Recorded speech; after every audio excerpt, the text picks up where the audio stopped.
السلام علیکم ورحمۃ اللہ وبرکاتہ۔ بھائیو، آج کا ہمارا موضوع ہے کہ رمضان میں مزدور روزہ کس طرح رکھے۔ مطلب یہ ہے کہ رمضان کے مبارک مہینے میں گرمی بھی ہوتی ہے، آج کل گرمی کے روزے ہیں، تو مزدور ان کا کام مشکل ہوتا ہے عام لوگوں کی نسبت، تو وہ روزہ کس طرح رکھے، روزہ رکھے یا نہ رکھے۔ تو فقہا نے لکھا ہے کہ مزدور کے لیے روزہ نہ رکھنا یہ گناہ ہے۔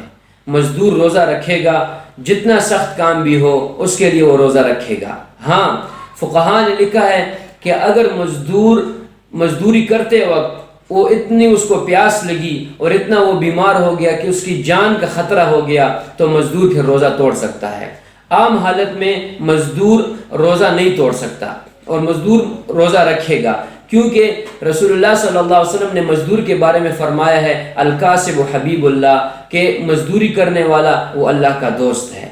تو اس لیے فرمایا ہے کہ مزدور ایماندار ہوگا، مزدور ایمانداری سے کام کرے گا، مالک جو کام اسے کہے گا تو وہ ایمانداری سے پورا کرے گا۔ آپ صلی اللہ علیہ وسلم مسجد نبوی میں تشریف فرما تھے، ایک صحابی حاضر ہوئے، نبی کریم صلی اللہ علیہ وسلم سے بات کرنے لگے۔ نبی کریم صلی اللہ علیہ وسلم نے ان کے ہاتھ کو دیکھا تو ان کے ہاتھ پہ نشان پڑے ہوئے تھے، تو رسول مہربان صلی اللہ علیہ وسلم نے ان سے پوچھا کہ اے صحابی، تمہارے ہاتھ پہ یہ نشان کس چیز کے پڑے ہوئے ہیں؟ تو صحابی رسول نے فرمایا یا رسول اللہ صلی اللہ علیہ وسلم، میں تمام دن مزدوری کرتا ہوں اور اپنے بچوں کے لیے حلال روزی کماتا ہوں۔ تو رسول اللہ صلی اللہ علیہ وسلم نے اس مزدور کا ہاتھ اٹھایا اور اس کو بوسہ دیا اور فرمایا کہ اس ہاتھ پر جہنم کی آگ حرام ہے جو حلال مزدوری کرے اور اپنے بچوں کے لیے روزی کمائے۔ تو دیکھیے میرے بھائیو، رسول اللہ علیہ السلام نے اتنی بڑی فضیلت مزدور کی دی اور مزدور سے کتنی محبت کی۔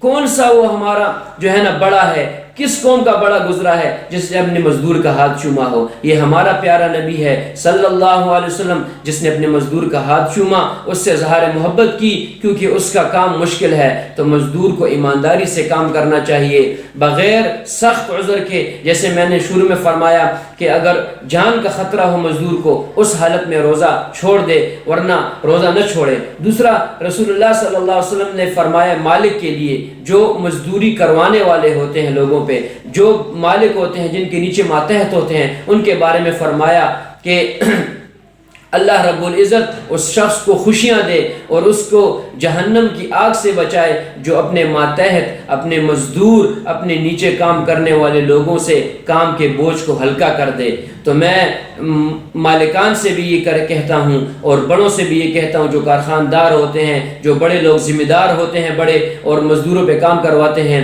کہ وہ بھی ان کا ٹائم کم کریں، مزدوری پورا دیں ان کو، کیونکہ یہ بھی غریب لوگ ہیں، رمضان ہے، اللہ آپ کو بھی اجر دے گا۔ مزدوری ان سے کم کروائیں، ٹائم اگر 8 گھنٹے مزدوری ہے تو 7 یا 6 گھنٹے مزدوری کروائیں، لیکن پیسے میں کمی نہ کریں۔ یہ میری طرف سے ہے کہ اللہ رب العزت ان کو آپ کو اجر و ثواب دے گا، اور مزدور کو بھی ایمانداری سے کام کرنا چاہیے اور مالک کو بھی مزدور کا خیال رکھنا چاہیے۔ شکریہ جی، جزاک اللہ۔